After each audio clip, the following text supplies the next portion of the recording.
জ্বালানি সাশ্রয়ের লক্ষ্যে মহানগরীর শিক্ষা প্রতিষ্ঠানে সশরীরে ক্লাসের পাশাপাশি অনলাইন পাঠদানের পরিকল্পনা করছে সরকার।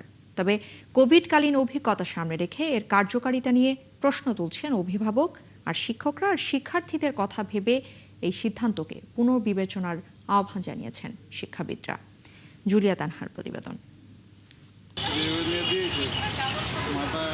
মধ্যপ্রাচ্যে যুদ্ধ পরিস্থিতির কারণে জ্বালানি সাশ্রয়ের অংশ হিসেবে দেশের মহানগরী এলাকার প্রাথমিক, মাধ্যমিক ও উচ্চ মাধ্যমিক পর্যায়ের শিক্ষা প্রতিষ্ঠানে সশরীরে পাঠদানের পাশাপাশি অনলাইনেও ক্লাস নেয়ার কথা ভাবছে সরকার।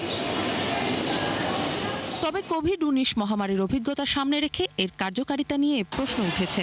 অভিভাবকরা বলছেন এতে বরং সমস্যা বাড়ে। আমরা তো এর আগেও এই পদ্ধতি দেখেছি, তখনও বাচ্চারা কিন্তু ওই ডিভাইসে আক্রান্ত হয়ে গেছে। করোনার সময় আমাদের অনেক বাচ্চাদের ক্ষতি হয়ে গেছে। এখন আমরা আর এটা চাচ্ছি না, দীর্ঘমেয়াদে চাচ্ছি না। ওরা স্কুলে আসলে যেভাবে মনোযোগী দিয়ে পড়ে, অনলাইনে ওইভাবে হয় না আসলে। তো শিক্ষার্থীদের অনেক ক্ষতি হবে, এটা আমরা বিগত সময় দেখে আসছি যখন করোনার সময়। আমাদের অবস্থাও তো খারাপ, কারণ আমরা তো গার্ডিয়ান, আমরা দেখেও তো আমরা সহ্য করতে পারছি না।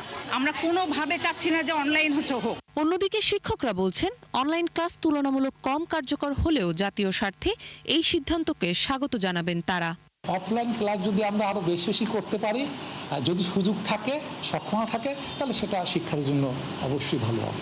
অফলাইন হোক অনলাইন হোক, আমাদের ক্লাস কারিকুলাম সিলেবাস আমাদের শেষ করতে হবে। সবাইকে আমরা অনলাইনের আওতায় আনতে পারবো কিনা, এটা আমাদের জন্য একটা বড় চ্যালেঞ্জ। শিক্ষকদের একটু পরিশ্রম করতেই হবে এই ক্রান্তি লগ্নে, জাতির ক্রান্তি লগ্নে। এর বিকল্প কিছু ভাবার নেই। জ্বালানি তেলের কারণে গাড়ি ঘোড়া চলার সমস্যা হয়, তাহলে আমাদেরকে সে কাজ করতে হবে। জাতীয় স্বার্থে, জাতীয় ইস্যুতে আমরা সকল অভিভাবকরাও আমার মনে হয় যে সহযোগিতা করবে সরকার। এদিকে শিক্ষার্থীদের সার্বিক স্বার্থ বিবেচনায় সিদ্ধান্তটি পুনর্বিবেচনার আহ্বান জানিয়েছেন শিক্ষাবিদরা। কোভিডের সময় বাবা মা দেখতো যে বাচ্চাগুলোর ক্লাস করছে কিনা বা ডিভাইসে অন্য কোনো গেম খেলছে কিনা, কিন্তু এখন তো মনিটরিং করার জায়গা নেই। ফলে এবারকার ডিসরাপশনটা আরও অনেক বেশি হবে। অফলাইন অনলাইন সেটা সর্বশেষ চিন্তা হওয়া উচিত।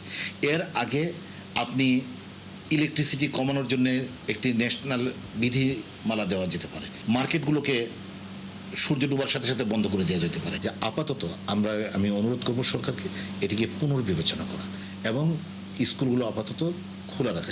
এর আগে 2020 সালের 17 মার্চ কোভিড সংক্রমণের কারণে দেশের সব শিক্ষা প্রতিষ্ঠান বন্ধ ঘোষণা করা হয়। প্রায় 1.5 বছর বন্ধ থাকার পর বিকল্প হিসেবে অনলাইন ও টেলিভিশনে ক্লাস চালু করা হয়। তবে বিভিন্ন গবেষণায় অনলাইন ও টেলিভিশনে পাঠদানের কার্যকারিতা সীমিত বলে উঠে আসে। জুলিয়া তানহা, 71, ঢাকা।